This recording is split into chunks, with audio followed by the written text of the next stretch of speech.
영혼의 노래 있으니 주 찬양합니다. 주 귀를 기울이시사 다 듣고 계시네. 주의 영광 빛난 방제 내게 비춰 주시옵소서.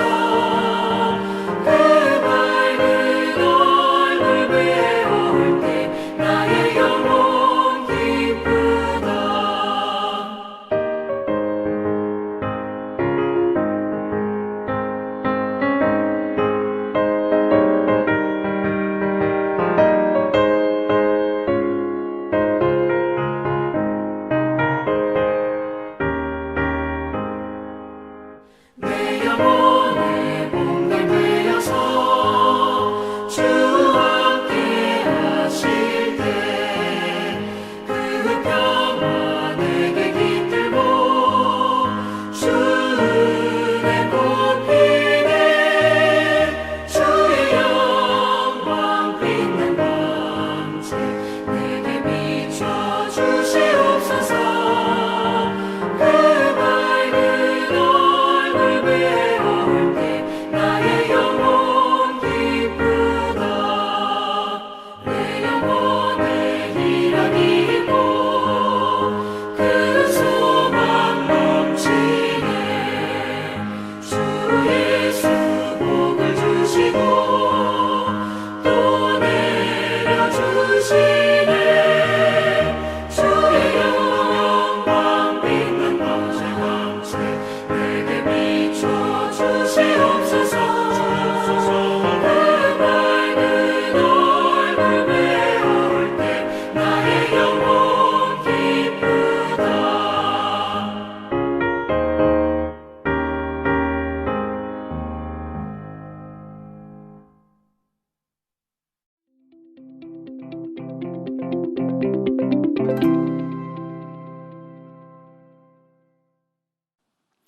(2021년) 전국 한인연합감리교회 특세 3월 26일 말씀을 전할 찰스턴 한인연합감리교회 배현택 목사입니다. 오늘 하나님께서 우리에게 주신 말씀은 이사야서 62장 1절부터 9절까지의 말씀입니다. 제가 봉독하도록 하겠습니다. 나는 시온의 의가 빛같이 예루살렘의 구원이 횃불같이 나타나도록 시온을 위하여 잠잠하지 아니하며 예루살렘을 위하여 쉬지 아니할 것인즉 이방 나라들이 내 공의를 묻 왕이 다 내 영광을 볼 것이요 너는 여호와의 입으로 정하실 새 이름으로 일컬음이 될 것이며 너는 또 여호와 손의 아름다운 관 내 하나님의 손의 왕관이 될 것이라. 다시는 너를 버림받은 자라 부르지 아니하며 다시는 내 땅을 황무지라 부르지 아니하고 오직 너를 헵시바라 하며 내 땅을 뷸라라 하리니 이는 여호와께서 너를 기뻐하실 것이며 내 땅이 결혼하는 것처럼 될 것임이라. 마치 청년이 처녀와 결혼함 같이 내 아들들이 너를 취하겠고 신랑이 신부를 기뻐함 같이 내 하나님이 너를 기뻐하시리라. 예루살렘이여 내가 너의 성벽 위에 파수꾼을 세우고 그들로 하여금 주야로 계속 잠잠하지 않게 하였느니라. 너희 여호와로 기억하시게 하는 자들아 너희는 쉬지 말며 또 여호와께서 예루살렘을 세워 세상에서 찬송을 받게 하시기까지 그로 쉬지 못하시게 하라. 여호와의 그 오른손 그 능력의 팔로 맹세하시되 내가 다시는 내 곡식을 내 원수들에게 양식으로 주지 아니하겠고 내가 수고하고 얻은 포도주를 이방인이 마시지 못하게 할 것인즉 오직 추수한 자가 그것을 먹고 나 여호와를 찬송할 것이요 거둔 자가 그것을 나의 성소 뜰에서 마시리라 하셨느니라. 아멘. 하나님 말씀입니다. 말씀을 주신 하나님께 감사를 드립니다. 이사야서 62장 1절부터 5절까지의 말씀을 보면요, 하나님의 말씀을 대언하는 이사야 선지자가 이스라엘이 구원받을 것을 확신하며 격양된 목소리로 사람들을 향해서 말하고 있는 것을 우리는 볼 수 있습니다. 이스라엘의 구원에 대한 이야기가 이 선지자에게 어느 정도로 명확하게 확실하게 그 마음 안에 새겨졌는지 가늠할 수 있는 구절이요 62장 1절 말씀입니다. 다시 보시지요. 나는 시온의 의가 빛같이 예루살렘의 구원이 횃불같이 나타나도록 시온을 위하여 잠잠하지 아니하며 예루살렘을 위하여 쉬지 아니할 것인즉, 하나님의 구원이 드러날 때까지 드러나도록 조용히 있지 않을 것이다, 쉬지도 않겠다라고 말합니다. 구원에 대한 강한 확신을 드러내면서 3절부터 5절까지 하나님의 구원을 묘사합니다. 이사야 선지자가 하나님의 말씀을 대언하는 사람이었으니요, 이러한 구원의 모습은 하나님께서 이사야로 보게 하신 것이 분명하지요. 그래서 이 내용을 보면 이렇습니다. 아름다운 관 또는 왕관이 중요한 것이 아니라 그 관들이 바로 여호와의 손, 하나님의 손에 들려 있었다라는 겁니다. 하나님께서 붙들고 계셨다라는 것이지요. 더욱이 이스라엘을 헵시바라 부르십니다. 그 의미는 나의 기쁨이 그들에게 있다라는 것이고요. 예루살렘 땅을 뷸라라 말씀하십니다. 결혼하였다라고 부르시겠다라는 겁니다. 자, 이것들을 본다면 하나님께서 이스라엘을 구원하시겠다는 뜻을 정확히 드러내셨음을 알 수 있습니다. 이스라엘 백성들을 바라보시면서 심지어 그들이 살아갈 땅을 보시면서 신랑이 신부를 보듯이 기뻐하신다라고 기록되어 있습니다. 너무나도 분명한 구원의 선포입니다. 이사야 선지자도 이스라엘이 구원받을 것을 확신하며 6절과 7절에서 다시 한번 목소리를 높입니다. 파수꾼을 세워 이스라엘 백성들을 매번 깨우며 하나님께서 구원을 완성하실 때까지 하나님을 쉬시지 못하게 하라 라고 목소리를 높여 백성들에게 강권 요청하고 있습니다. 그리고는 하나님께서 친히 말씀하시는 내용이 8절부터 기록되어 있습니다. 그 내용을 보면 이렇습니다. 8절에는 이렇게 말씀이 기록되어 있어요. 다시는 내 곡식을 원수들에게 양식으로 주지 아니하겠고 내가 수고하여 얻은 포도주를 이방인들이 마시지 못하게 할 것이다 라고 말씀하셨고요. 9절에서는 오직 추수한 자가 그것을 먹고 거둔 자가 그것을 하나님의 성소에서 마실 것이다 라고 말씀하시면서 11절에서는 구원이 이르렀으니 상급이 그들에게 있고 보응이 그 앞에 있다 이렇게 말씀하십니다.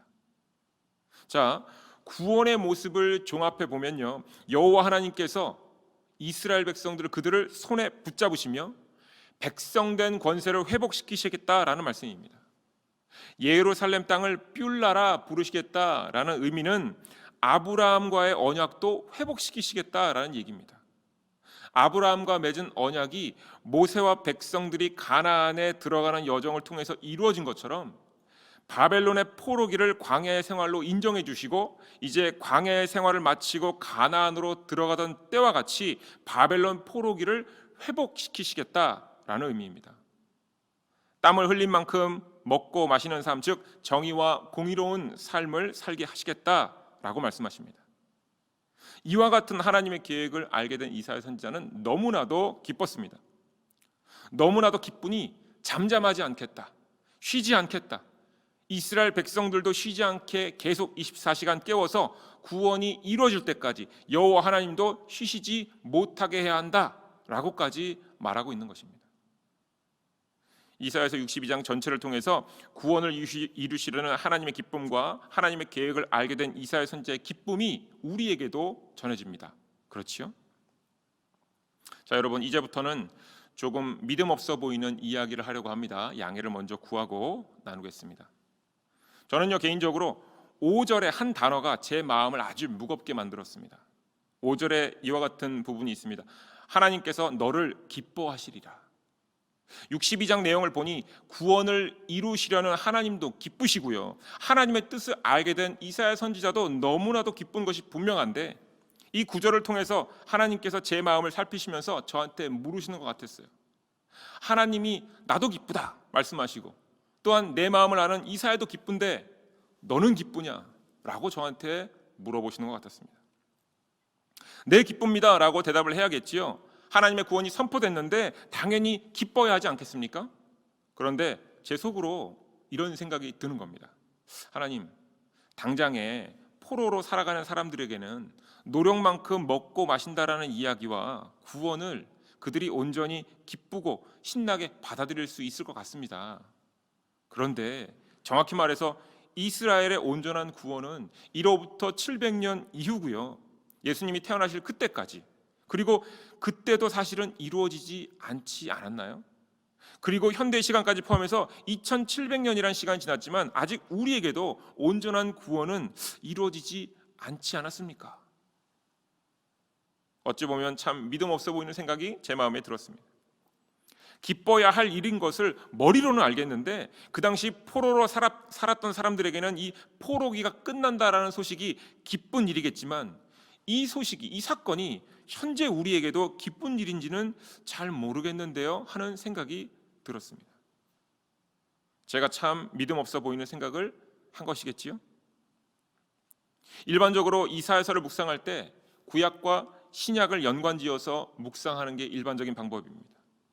예수 그리스도께서 세상에 오신 것이 바로 하나님의 구원, 하나님의 언약이 완성된 것, 구원의 완성이다라고 말하지요.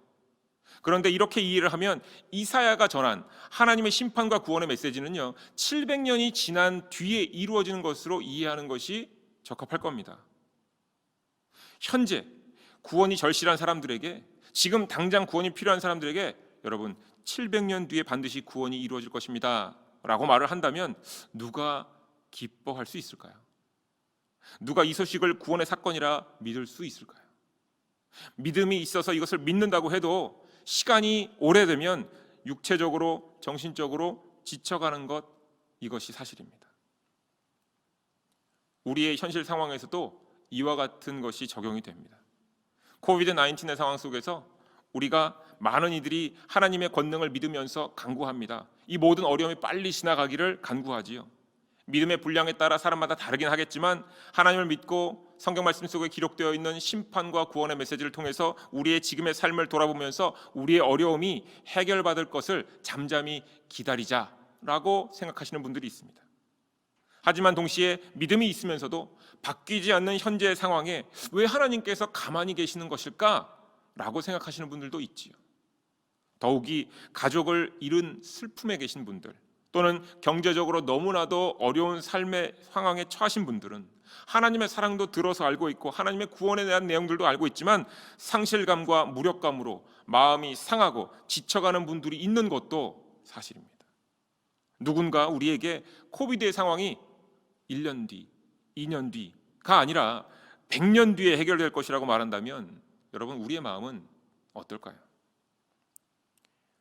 세상 사람들이 기독교를 향해 조롱 섞인 말을 종종 하지요. 예수님 언제 오시냐고. 2000년이 지났는데 곧 오신다는 예수님 언제 오시냐고 말합니다. 물어봅니다. 그리고 또한 물어보지요. 심판과 구원이 있다고 했는데 언제 이루어집니까? 라고 물어보면서 조롱 섞인 그 말을 우리에게 합니다. 자, 이런 말에 우리는 어떻게 대응하고 있습니까? 여러분, 믿지 않는 사람들의 이야기만이 아닙니다. 믿음을 얻었다라고 하는 사람들에게도 종종 이런 의구심이 찾아올 때가 있다라는 겁니다. 하나님께서 기뻐하시고요, 이사야 선지자도 기뻐서 지금 격앙되는 내용인데 말씀 속에 이 기뻐하시리라는 단어가 제게는 기쁘게 느껴지지 않아서 말씀을 앞에 두고는 이 단어를 계속 묵상할 수밖에 없었습니다. 내가 지금 뭔가 문제가 있구나. 그러다가 이 단어의 뜻을 새롭게 발견했습니다. 성경 말씀에 기록되어 있는 이 히브리 단어 기뻐하다라는 단어는 하페이스입니다. 하페이스라는 이 단어는 구약에서만 71번 정도 나오는데요, 이 단어에 포함된 기본적인 뉘앙스가 있어요. 그 뉘앙스는 바로 기울다, 구부리다 이런 의미입니다. 영어로는 incline to bend 이런 겁니다. 자, 이와 같은 뉘앙스를 가지고 있는 채로 즐거워하다, 기쁨을 취하다라는 의미이고요, 영어로는 to delight in 이라는 표현으로 자주 사용됩니다. 단어의 의미를 이해하기 쉽게 성경 구절 속의 예들을 한번 찾아보았습니다. 민수기 14장 8절에 여호수아와 갈렙이 가나안 땅을 정탐하고는 모든 사람들 앞에서 나와서 그들의 반대에도 불구하고 우리가 가나안 땅으로 가자 이렇게 선포하는 내용입니다. 민수기 14장 8절입니다. 여호와께서 우리를 기뻐하시면 우리를 그 땅으로 인도하여 들이시고 그 땅을 우리에게 주시리라. 이는 과연 젖과 꿀이 흐르는 땅이니라. 여호와께서 여호수아와 갈렙 쪽으로 결정하여 몸을 기울이시고 몸을 숙이셔서 굽히신 모습으로 여호수아와 갈렙의 결정을 기뻐하신다라는 의미입니다. 보다 정확히 얘기를 하자면 여호와 하나님의 뜻 쪽으로 여호수아와 갈렙이 방향을 잡은 것이지요. 이미 하나님의 뜻은 정해져 있었고 그것을 발견한 이들이 그 뜻을 발견하고 와서 기쁨으로 얘기하는 겁니다. 그러면서 이렇게 얘기해요. 여호와께서 우리를 기뻐하시면. 본인들은 모르지요. 하나님께서 이미 뜻을 정하셨고 그리고 또한 본인들이 하나님의 뜻에 참여한 것을. 그렇지만 이렇게 표현하고 있는 겁니다. 기뻐하시면, 하나님 쪽으로 몸을 기울이면, 숙이면 이런 겁니다. 사무엘상 2장 25절입니다. 엘리 제사장이 죄를 범하고 있는 두 아들에게 권고를 하나 이 두 아들이 아버지의 말씀을 듣지 않는 상황이지요. 사무엘상 2장 25절의 말씀입니다. 후반부에 그들이 자기 아버지의 말을 듣지 아니하였으니 이는 여호와께서 그들을 죽이기로 뜻하셨습니다. 여호와께서 그들을 죽이기로 뜻하셨다, 이 뜻하셨다, 결정하셨다라는 의미가 하페이스입니다. 기뻐하다, 즐거워하다라는 의미로 사용되지 않았습니다. 그런데 같은 단어예요. 즉 하나님께서 하나님 쪽으로 마음을 기울인 것이 아니라 죄 쪽으로 마음이 기울어진 사람들을 이미 심판하기로 전하셨다라는 겁니다. 심지어 이 구절은 이렇게까지 확대 해석이 가능합니다. 여호와께서 그들을 죽이는 당신의 뜻을 기뻐하셨다라고까지 이해가 가능합니다. 또 다른 본문입니다. 이사야서 58장 2절에는 이 단어가 2번 사용됩니다. 그들이 날마다 나를 찾아 나의 길 알기를 즐거워함이 마치 공의를 행하며 그의 하나님 규례를 저버리지 아니하는 나라 같아서 의로운 판단을 내게 구하며 하나님과 가까이 하기를 즐거워하는도다. 날마다 하나님을 찾고요, 하나님의 길을 알려고 마음을 기울였다라는 거예요. 이것이 즐거웠다라는 것이고요. 또한 의로운 판단을 하나님께 구하며 하나님께 가까이 하려는 그 마음, 하나님께 가까이 하려고 마음을 기울이며 그들이 즐거웠다라는 겁니다. 단어에 대한 감이 좀 오시지요? 자, 마지막으로 이사야서 65장 12절입니다. 내가 너희를 칼에 붙일 것인즉 다 굽풀이고 죽임을 당하리니 이는 내가 불러도 너희가 대답하지 아니하며 내가 말하여도 듣지 아니하고 나의 눈에 악을 행하였으며 내가 즐겨하지 아니하는 일을 택하였습니다. 하나님 눈에 악을 행하였으며 하나님께로 마음을 기울이지 않았다라는 겁니다. 이것이 즐겁지 않았다. 그래서 그들을 칼에 붙이셨다라는 하나님의 말씀입니다. 기뻐하다, 하페이스라는 단어를 정리해보면 이렇습니다. 하나님께서 이스라엘 백성들의 얼굴을 보니 기분이 좋아졌다, 그때 사용하는 단어가 아니라는 거지요. 이모셔널리, 감정적으로 뭔가 좋아졌다는 의미 아닙니다. 사무엘상 2장 25절의 말씀으로 하나님의 뜻을 정하신 것도 하페이스임을 기억한다면 백성들을 구하시기로 결정한 것, 뜻을 정하신 것, 바로 그 자체가 기쁜 일입니다. 하나님의 뜻 자체가 기쁜 일이 됩니다. 이사야 선지자가 구원을 확신하며 마음이 기쁜 이유도요, 하나님의 뜻과 그 방향성을 본인이 확인했기 때문입니다. 또한 자신의 마음도 하나님 뜻 쪽으로 기울어졌기 때문에 이스라엘 백성에게도 하나님 쪽, 하나님의 뜻이 세워진 방향으로 나오라고 요청하는 겁니다. 이사야 선지자가 쉬지 않고 구원을 선포하겠다고 고백한 이유도, 그리고 백성들을 깨워서 구원이 이루어질 때까지 하나님을 쉬시지 못하게 하라고 권한 이유도 여기 있습니다. 하나님의 뜻을 바꾸시면 안 되니까 하나님 뜻 쪽으로 빨리 와서 계속 하나님께서 그 뜻으로 우리를 구원해 주시길 기다리라, 이런 얘기지. 하나님께서 구원하실 것이니 기뻐하라라는 결과론적인 선포가 아니라 하나님의 뜻이 세워진 것이 그 자체로 기쁘니 하나님의 뜻에 지금 동참하라라고 말한 겁니다. 자, 여기서 우리가 명확하게 정의하고 넘어가야 할 주제가 바로 등장합니다. 구원입니다. 구원은 삶의 다양한 문제들이 해결받는 것을 말하지 않습니다. 구원은 어려운 일의 해결 정도가 아니라 육신의 아픔이 사라지는 것 정도를 이야기하지 않습니다. 구원은요, 죄로부터의 자유이며 죄의 싹신 사망으로부터 영생으로 가는 문제입니다. 즉 예수님께서 이 땅에 구원자로 오신 것도 바로 이 때문이지요. 그래서 구원은 바로 나와 하나님과의 개인적인 관계의 문제가 됩니다. 조금 더 깊이 논의하자면 죄의 문제는요, 어제의 문제가 아니고 미래의 문제가 아니고 바로 현재의 문제입니다. 어제 죄를 고백한 사람이 용서를 받았다 한들 중요한 것은 현재의 죄의 문제를 해결해야 된다는 겁니다. 마찬가지로 오늘 죄의 문제를 해결받지 못한 사람에게 내일의 죄의 문제에 대해서 고민하는 것은 그와 같이 시간을 낭비하는 일이 없습니다. 하나님은 과거에도 일하셨고요, 미래에도 일하실 겁니다. 그런데 그 영원하시고 처음과 나중 되시는 하나님께서는 언제나 현재형으로 하나님의 백성을 만나시고요, 그러면서 현재형으로 삶의 죄를 치리하시며 죄에서 우리를 자유케 하시려고 우리를 이끄십니다. 이것이 하나님의 구원이죠. 하나님께서 이사야 선지자를 통해서 말씀하신 구원은 700년 뒤에 올 사건을 의미하지 않습니다. 그 사건만 의미하지 않습니다. 더욱이 그 당시부터 현재까지 2700년 뒤에 이루어질 구원만을 의미하지도 않습니다. 이사야서 62장에서 바벨론의 포로기를 지나는 백성들에게 기쁘다라는 단어, 하페이스라는 단어를 사용하셔서 그들에게 물으시는 겁니다. 나 여호와는 너희의 죄를 사해 주려고 뜻을 세웠고 이것으로 말미암아 기쁜데 너희는 기쁘냐, 이렇게 물어보시는 겁니다. 나 여호와는 너희를 향해 몸과 마음을 기울여서 너희를 끌어안으려고 하는데 너희들은 나에게로 지금 몸과 마음을 기울여서 구원에 참여하고 있느냐라고 물어보시는 겁니다. 만약 백성들이 8절과 11절의 말씀을 듣고서 노력한 대가로 거둔 대로 마시고 노력한 대가로 먹고 지난 어려움에 대한 보상을 받는 것을 구원이라고 여겼다면 아직도 그들은 여호와 하나님의 구원, 기쁨에 몸과 마음이 기울어지지 않은 상태입니다. 분명 또 다른 어려움이 찾아오면 이렇게 얘기할 겁니까? 왜 또 고난 주십니까? 이렇게 얘기할 겁니다. 먹고 사는 문제가 해결되는 것이 구원이라고 여긴다면 그 문제가 해결된 뒤에 또 다른 어려움이 찾아오면 또 물어보겠지요. 예수님에 의해서 하나님의 구원은 명확하게 현재형으로 드러나고 완성됩니다. 마태복음 9장 13절입니다. 너희는 가서 내가 긍휼을 원하고 제사를 원하지 않노라 하신 뜻이 무엇인지 배우라. 나는 의인을 부르러 온 것이 아니요 죄인을 부르러 왔노라 하시니라. 스스로가 죄인임을 고백해야만 예수님의 부르심을 들을 수 있습니다.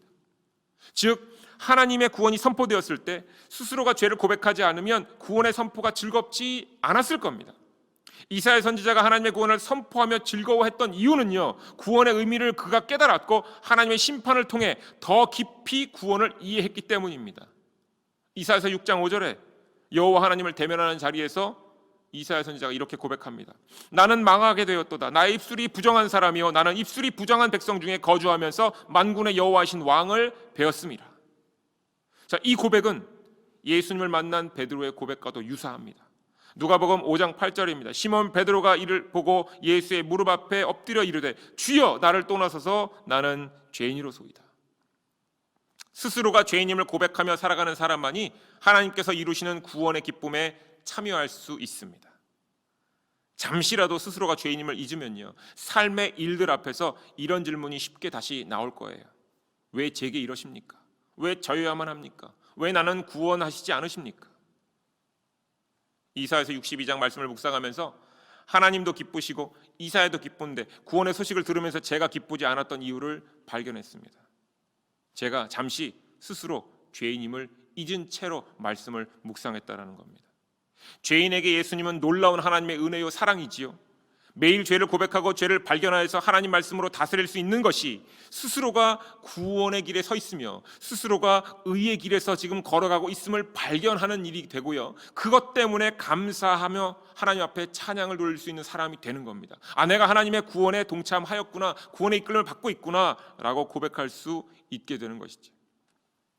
사랑하는 한인학감리 교육 여러분, 세상에서 말하는 기쁨은 감정적인 것만을 의미하지만 하나님께서 말씀하시는 기쁨은 하나님의 뜻 그 자체입니다. 하나님을 향해 몸을 돌리고 아버지께로 마음을 향해 하나님의 자녀로서 구원의 기쁨을 맛볼 수 있게 되는 것, 바로 하나님께 몸을 돌리고 마음을 향해야 됩니다. 코비드-19의 긴 터널 속에서도 하나님의 구원이 기쁠 수 있는 이유는 어려움 가운데서도 하나님 아버지께서 우리를 현재형으로 찾으시기 때문이고요, 동시에 우리는 우리 안에 있는 죄를 찾아 회개하고 용서함을 받을 기회가 줬음을 확인할 수 있기 때문에 기쁜 겁니다. 아픔과 고통 속에서 우리의 죄됨을 고백하는 순간에 아, 내가 하나님의 부르심을 따르고 있구나 라고 기쁨을 얻게 되는 겁니다. 이사야 선지자가 기쁜 이유, 그가 의인이기 때문이 아닙니다.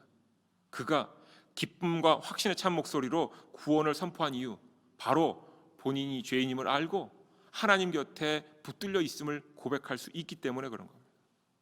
하나님께서 오늘 우리에게 지금 본문의 말씀으로 물어보시는 겁니다. 나 여호와는 구원의 뜻을 세워 기쁘고 너희들을 향해 지금 몸을 향하고 있는데 그것 때문에 기쁜데 너희는 기쁘냐?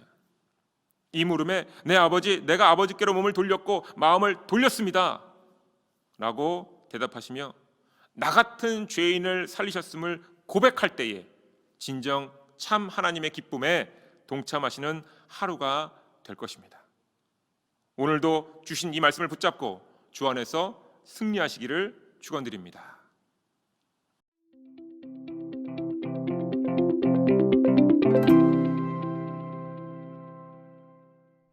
하늘에 계신 우리 아버지여, 이름이 거룩히 여김을 받으시오며 나라의 임하옵시며 뜻이 하늘에서 이룬 것 같이 땅에서도 이루어지이다. 오늘날 우리에게 일용할 양식을 주옵시고 우리가 우리에게 죄진 자를 사하여 준 것 같이 우리 죄를 사하여 주옵시고 우리를 시험에 들게 하지 마옵시고 다만 악에서 구하옵소서. 대개 나라와 권세와 영광이 아버지께 영원히 있사옵나이다. 아멘.